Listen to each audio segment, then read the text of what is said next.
if you have this codependency going on in your business and everything runs through you, a simple place to start is identifying one other team member that you want to involve in discussions about challenging issues. And it starts to invite collaborative decision making in the business, and it creates opportunities for you to discuss with your team member how you make decisions. And so that will allow them to learn the process for making decisions.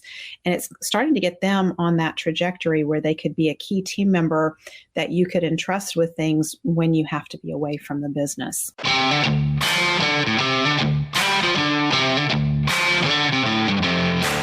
Profit designers, we've hit the 100,000 download milestone here on the podcast, and we couldn't have done this without you. Thank you for listening from week to week. Thank you for sharing the episodes with your friends. Thank you for subscribing. Thank you for leaving reviews. At Tap the Potential, it's important to us that we are changing the lives of entrepreneurs across the globe. And we know that every one of those 100,000 downloads signifies a touch, a connection that we have made with an entrepreneur to support you in taking your life back from your business. And we want to say thank you. We believe in being a gift from our gifts at Tap the Potential.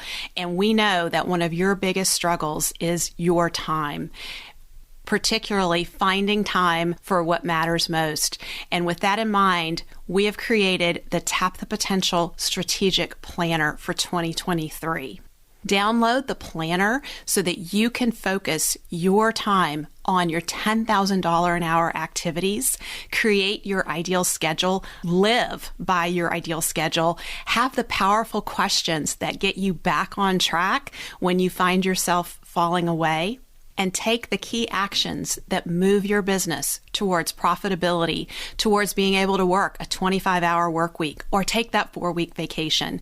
The Tap the Potential Strategic Planner was designed for our Better Business, Better Life clients, and we use it in our work with them, and now we want to share it with you. Head on over to tapthepotential.com/planner and download your planner now. Hi there. I want to talk with you about a very important topic today where you might be undermining your own ability to be profitable in your business. So I want to dig into that a little bit. As a long-standing Profit First professional, I was actually the very first Profit First professional years ago. I've been supporting business owners in implementing Profit First in their business for many years now. And I have seen some interesting dynamics unfold as a simple system like Profit First, which should set us up for success to be profitable, how we business owners can get in our own way and undermine our ability to be profitable. I'm Dr. Sabrina Starling. I'm the business psychologist. I'm the author of How to Hire the Best, as well as the 4-Week Vacation. And at Tap the Potential, we are all about supporting entrepreneurs like you in taking your life back from your business. And that means designing your business with the Tap the Potential solution so that it's sustainably profitable and gives you more time for what matters most and more money in your bank account than ever. And today we are digging into how are you getting in your own way when it comes to being profitable? So I want to just comment that Profit First is a very basic system. And I've seen business owners overcomplicate it when they struggle to be profitable. So here's the basics of Profit First. You put accounts in place. When revenue comes in, you move allocations, you move percentages of the revenue into your accounts, and you have accounts that are designated for owner's pay and profit. When the cash flow is not there to support allocations to owner's pay and profit, there's a question that needs to be asked, and that's what is going on? How come I don't have the cash so that I have profit and owner's pay in place? And that is where everything gets really interesting because we have the opportunity to really think about what are we doing? What patterns do we have? What behavioral patterns and personality patterns do we have that are probably long-standing in our lives that are impacting our cash flow in our business and our ability to be profitable? So we're going to talk about gremlins today. And there's a quote I want to read to you. This is from Rick Carson, the author of Taming Your Gremlin. And by the way, if you have gremlins, I highly recommend the book, Taming Your Gremlins by Rick Carson. He says, "There is indeed a gremlin in your head, and he's out to make you miserable. Left to do his thing, he'll zap your health, foul up your relationships, ruin your disposition, dampen your creativity, hamper your productivity, drive you into low down funks, and wind you up into fits of anxiety." Anyone relating to that? Yeah. So I'm going to talk, there are all kinds of gremlins that come up that undermine our ability to be effective in our business and undermine our ability to be profitable. I picked the ones that I see coming up the most, and I'm going to hit on those here. This is probably a topic we could spend days on the podcast digging into and really looking at all the different variations of gremlins that are out there that undermine us business owners. I'm going to start with the biggest one, which is people pleasing. So one of the things that I think is important for you to be aware of is that if you have the tendency to be a people pleaser, you are so not alone in that. 68% of the population is a people type on the people map. And the people map is a 4-quadrant personality assessment that we use at Tap the Potential to help business owners and their teams understand their communication styles and their strengths. So 68% of the population is a people pleaser. And when you're a business owner and you have the tendency to please people, there are many ways that you may be undermining your ability to be profitable. And here's just a few of the things that I see. I see individuals with people pleasing, they tend to second guess themselves a lot.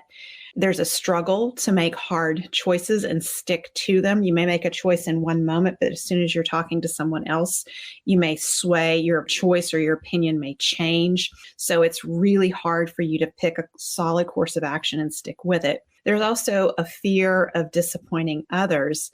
And this bleeds out and impacts so many things in the business. One of the biggest areas that I see it impacting is your payroll and how you're building your team, because this kind of people pleasing will lead you into keeping inefficient team members on your payroll. It will keep you serving clients you shouldn't be serving, working with people who are outside of the sweet spot, and then trying to do more and more things to make them happy, which takes you, that's your $10,000 an hour time that you're spending on a PETA client and trying to keep them happy, which keeps you from being able to focus where you need to focus. And that client probably is one of those clients that's costing you to serve them. Another area where I see people pleasing really impacting profitability is keeping team members on the payroll because you feel some loyalty to them, or you don't want to hurt them, or you don't want to disappoint them. And so those individuals may be individuals that you've set expectations with. They're not meeting those expectations, and you're not holding them accountable, and you're allowing them to stay on the payroll. Well, if payroll is your biggest expense and you have team members who aren't meeting the expectations and you're not profitable, this is why you're not profitable. We've really got to work with you to start managing that payroll and looking at what are your patterns that are contributing to inflated payroll for you. And when I talk about hiring the best, A players are 900 to 1,200% more productive than warm bodies on your team. Your warm bodies make mistakes. They cause rework. Usually it's your A players who have to come behind and fix the work that's been done. So there's all kinds of added hours and time things become highly inefficient. We also need to remember, though, that 85% of the workforce is disengaged. 85%. And so when you have team members on your team who are warm bodies and they're disengaged, you're lucky to get 40% productivity out of them. 40% productivity translates to 2 days worth of work in a 5-day work week. So those warm bodies are very costly on your payroll. And a lot of times I'll see business owners keep these individuals on because it's hard to make those tough choices. It's hard to draw the line in the sand, or you may feel like, well, I don't know how to hire A players. And I will just say, if you don't know how to hire A players, we have a course at Tap the Potential, How to Hire the Best, that supports you in learning how to hire A players. And so that excuse is gone. Once you know how to hire A players, the only reason that you would keep a warm body on your payroll is because you don't feel comfortable in letting them go. And that's a really important reality to face for yourself if you're in that place, that you have someone on your payroll that is not efficient for you. They're not able to bring the business where it needs to go and where you need them to go, and you continue to pay them. So what I want you to really connect with is every time you are paying that person and a paycheck goes out, that's money that's being taken out of your owner's pay and out of your profit, particularly if you can't be profitable. And just really own that for yourself, because that creates a higher level of accountability for you when you're paying attention to that. Another area where people pleasing can really get in and undermine our profitability is not controlling costs on client projects and client work. A real easy area to see this in is in the construction industry. And if you're a builder or remodeler and you're not capturing those change orders and capturing the change orders and billing the change orders and creating the expectations from the get-go with your client that there will be change orders most likely, and there is a process for creating change orders and billing them for the change orders. So when you're not doing that, it's really important for you to look at and get real about, well, how much are you giving away in your business? If you're an independent contractor and you're doing work outside the scope of the project because you don't want to upset your client or have a difficult conversation with your client, well, how much are you giving away? What is that adding up to over time? We business owners are notorious for saying, oh, it's no big deal. It's just a little bit here and a little bit there. But it's the cumulative impact of those kinds of choices over time that really undermine our profitability. So what are you letting slide in your business right now? What are you tolerating? What are you putting up with? What are you letting slide? And how much is that costing you today? How much has it cost you last year? How much is that going to cost you in the next year if you don't address this and deal with it? And as soon as you look at that, I think you will be willing to deal with it, because it can be a shocking amount. And when you realize, oh, this is why I haven't been able to make any allocations to my profit accounts, that's an eye-opener. So Profit First is a great system. It's very simple to implement and follow. And our longstanding personality issues can totally undermine the system. So if Profit First isn't working for you, this is a key area to look. Don't go looking for more advice on Profit First, or, there must be something I'm missing in my business. I think the first place to really look is at yourself.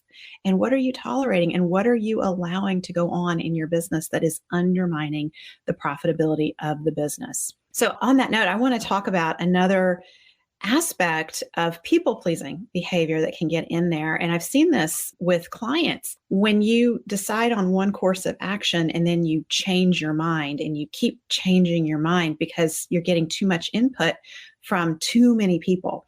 And I always think it's great to have input and have multiple perspectives. And when people are in our Better Business, Better Life program, that's what they're paying for. They're paying to have a coaching experience. When you're coaching, you are being asked powerful questions and you're getting clarity. We use coaching skills with our clients because we know how to quiet those gremlins during that coaching session and get you to connect with your inner voice, your inner wisdom. And so a lot of clarity will happen. And then what the value of being in a group with other business owners is those multiple perspectives are in the room right there. And so what I've seen happen is I've seen clients who are susceptible to people pleasing leave a coaching session with tremendous clarity and say, this is what I'm clear, this is what I need to do. And then 2 weeks later, come back and have a completely different course of action that they've taken. And it's because they've gone talking to more people and more people and more people and got pulled into people pleasing and got away from what the inner voice was saying is needed. And so when you're investing in a coaching program, I really encourage you to work with one coach, not multiple coaches in different programs. And I've seen that happen too, because we attract a lot of learners at Tap the Potential. And when you're a learner, you're like, oh, I want to learn this and I want to learn that. And that person can teach me this. And so there's this bright, shiny object syndrome that starts to happen. And that really can undermine the effectiveness of the investment that you've made in the current coaching program for yourself. So be aware if you have that people-pleasing tendency that you're kind of vulnerable to that. And so that's an opportunity for you really to kind of pull it back in and say, all right, this is where I'm focused right now. This is where I'm investing. I'm going to maximize what I can get out of this opportunity at this point in time. And I think it's so important to understand too about our gremlins. So our gremlins, they are these self-defeating, long-standing personality patterns. They're the self-sabotaging behavior that we get into. And what's really interesting to me about gremlins is they come out in full force when we are on the cusp of change and a major transformation. And they undermine us because they want us to maintain status quo. And that's their whole goal, is to keep us stuck in where we are. And so gremlins develop from our early experiences in life. And at some point, something happened where it was important to engage in people-pleasing behavior that kept you safe if you're a people pleaser. And recognizing that at that point in time, that behavior kept you emotionally or physically safe. That's great to acknowledge that. That was many years ago in your life. You've done a lot of maturing since then. You no longer need that gremlin to keep you safe. And that gremlin comes out when you're on the cusp of transformation and change. And so what I fully trust after having coached now for almost 20 years and doing therapy with people for even longer than that, I fully trust when we see these gremlins coming out in full force and we want to stop doing something, or we want to go over here and we want to do something different instead of sticking with the coaching that we started with and our initial goals. I fully trust that means that you're on the cusp of transformation. And that's not the time to stop or switch or change course of action. That's the time where it's really important. Like, let's dig in, let's see this through, and let's see what comes from this, because there's something beautiful on the other side. And, there's another way that people pleasing can really undermine us in the business, and that's not taking the time to work on the business. So that's saying that I know what's going on right now and my business isn't working, but I don't have time to do anything about it because I'm so busy in client meetings or doing this for our patients and taking care of what our team needs. And I don't have time to work on the business. Well, what happens when you follow that pattern over many years? You're just going to have a business that's going to be an ongoing crisis for you. This comes through, we see it a lot in business owners who will overschedule themselves to please clients and not be able to just take the time to do the work on the business. And I think it's important to have realistic expectations about what does it really take to make your business better. And when clients come in our Better Business, Better Life program, we tell them, you really need to anticipate about 6 to 10 hours a week of working on the business. And that might be some time that you're spending in the group. It might be some time that you're spending researching something. It might be time that you're spending talking to your team about doing something differently. That can take many different forms. But to really make the change that you need to make, if you're willing to invest 6 to 10 hours a week, imagine that over the course of the year, how the cumulative impact of that, particularly when you are working in one direction, you have your vision identified, we're supporting you, you're not getting pulled in multiple directions, but you're staying on one course of action in alignment with your vision, and we're working with you to address all these different pieces of the business. That's where change will really start to happen. So when we think about, if we're going to say, well, I don't have time to do that, what are you really saying? I mean, it's almost like you're really saying, I don't have time to make my life better. I don't have time to make my business better. I'm content to stay in this mess. And so when we start to just speak that out loud, it sounds totally unreasonable, right? Like, you don't want that. Sometimes we just have to hear ourselves talk these things through out loud to realize how crazy making these gremlins are when they get in our head. And so another form of this people pleasing creates a lot of codependency in our businesses. And so one of the gremlins that I talk about in my book, The 4-Week Vacation, is codependent Cole.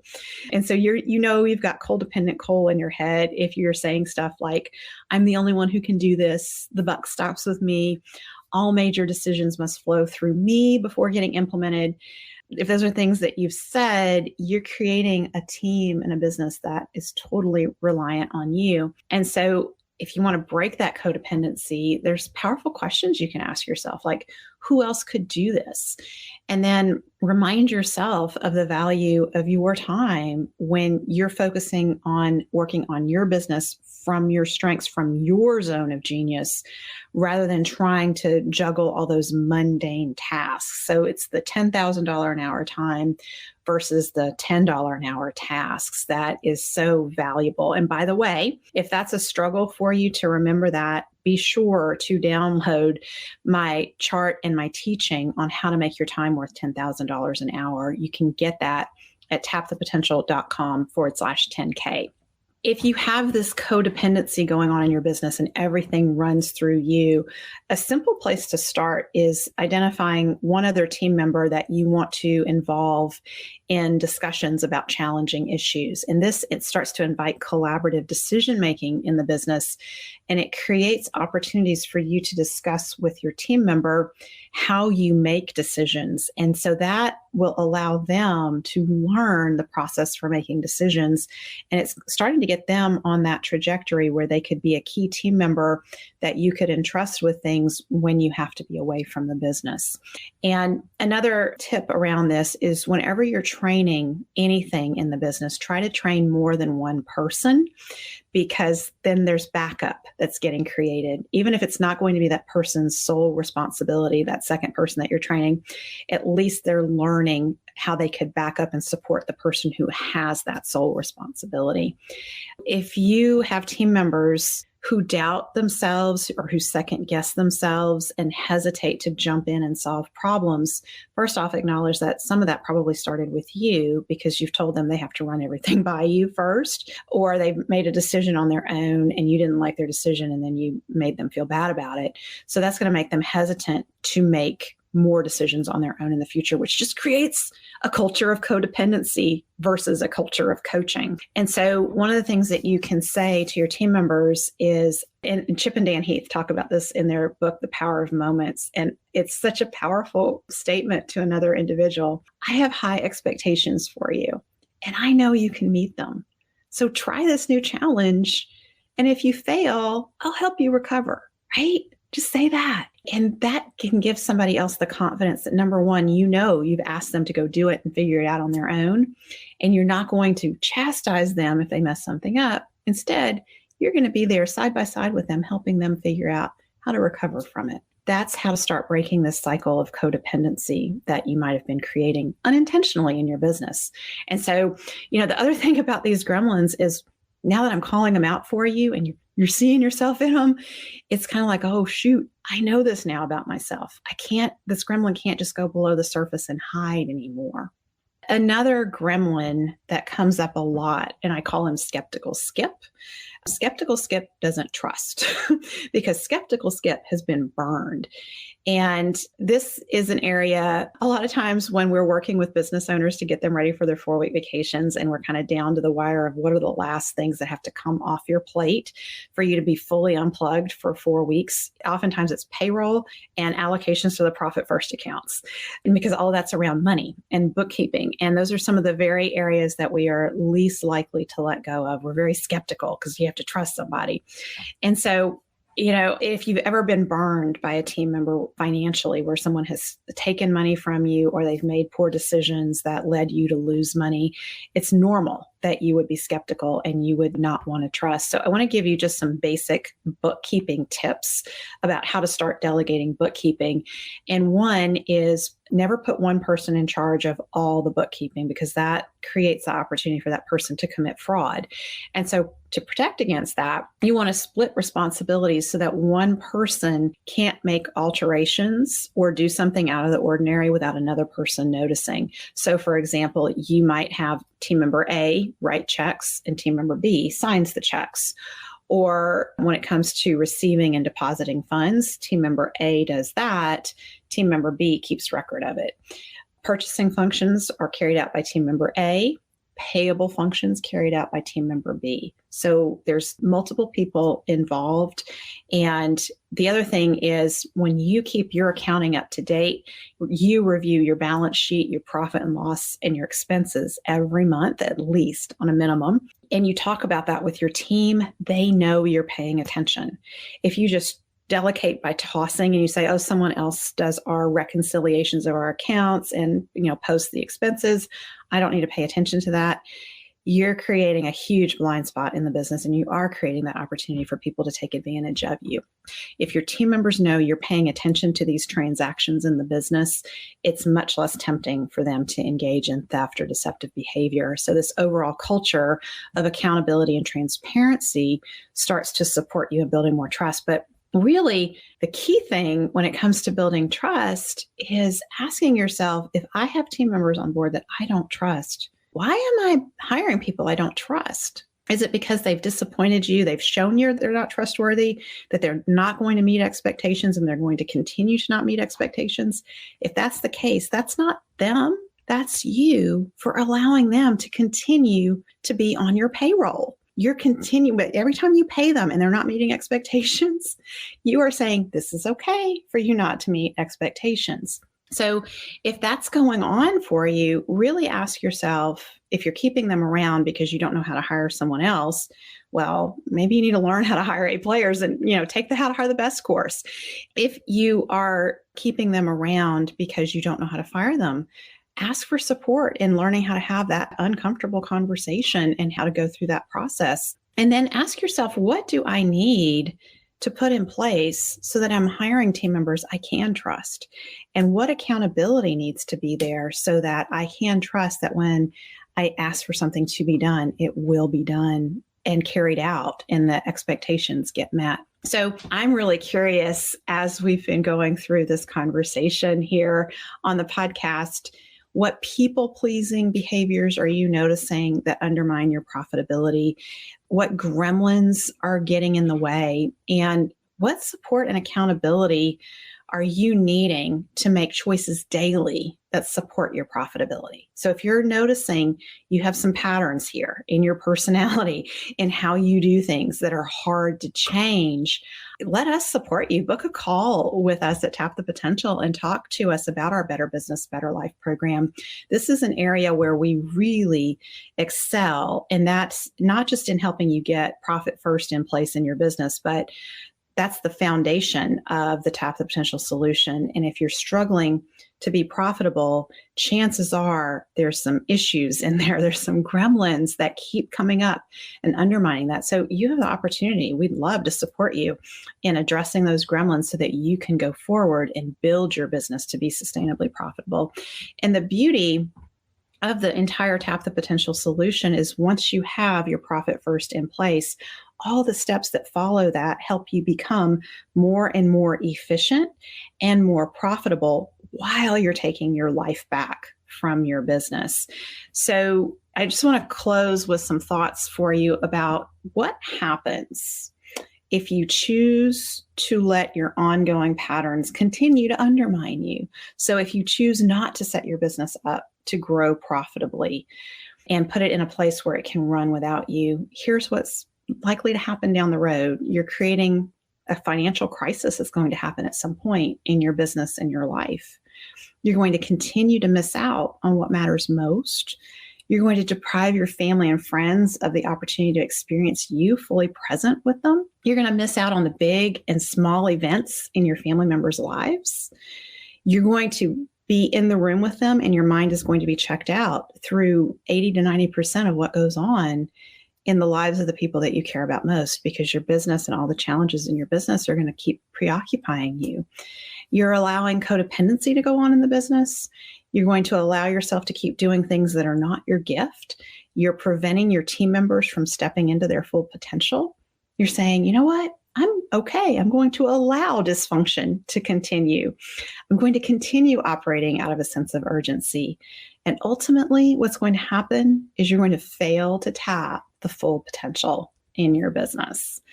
So I really want to invite you, let's make this a conversation. I know as we listen to podcast episodes, I hear from you all the time that you're having ahas and insights and you find the content valuable. It would be very helpful for me to be able to support you more and more effectively here on the Profit by Design podcast if we turn this into a conversation. And so what we are doing at Tap the Potential is in our Mighty Networks community, we're sharing the podcast episodes and then asking you questions and, where are you connecting, what resonates for you, what questions do you have? And then I'm taking those questions, and in our Mighty Networks community, I will be going live once a week with my responses and answers to your questions that come up as you listen to these podcast episodes. So this is our way at Tap the Potential, where we really want to add value to you from our gifts. And that's my gift to you. So if you're not in our Mighty Networks community, what's stopping you? Head on over there, go to tapthepotential.com/group and join our community. We have some really exciting things that we are working on in the upcoming quarter in our Mighty Networks community, where just by being a part of that community, you're going to benefit from that. So there's a lot there, and I would love to see you in there and be interacting with you. I also want to share with you that a really powerful way to close your thoughts on your gremlins and really kind of bring you to a different spot with it is to identify one or two people in your personal life who have been impacted by the choices that you've made in your business that are not supporting profitability. So people in your life, maybe it's a spouse, maybe it's a child, who have been negatively impacted by you being distracted or you not being able to bring enough money into the household for the family to do things that are important to family members. And just acknowledge to them, you know what? I recognize that I have made some choices that have not set us up for success and be able to do things that are important to you. And from this point forward, I'm committed to making choices that allow the business to be profitable, that allow me to free up my time so that I can be here with you and be more focused and present with you. That kind of conversation heightens your accountability to noticing your patterns. And it's really an opportunity for you every single day. If you've noticed a gremlin, as I've gone through this episode, that comes up that undermines your profitability on an ongoing basis, I really encourage you, ask yourself every single day, what will I do differently today? What am I willing to do so that I make choices that allow this business to be profitable? That will make a serious impact on your ability to hit those target allocation percentages in Profit First and really have more money in your bank account that allows you to do the things for your family and spend your time in the ways that are most meaningful for you. So I hope this has been helpful. And I really do. I want to hear your feedback on this topic in our Mighty Networks group. Head on over to tapthepotential.com/group and share with me over there. Bye for now. Thank you for spending time with me today. Join me in our Tap the Potential Mighty Networks community at tapthepotential.com/group. Share your aha moments from today's episode, ask me questions, and join in on the fun with your fellow entrepreneurs on the journey to designing sustainably profitable businesses that give you more time for what matters most and more money in your bank account than ever. Isn't it time you take your life back? And finally, share today's episode with a friend if you know a friend who would enjoy it. This is real life business. Keep your chin up, keep moving forward. You got this.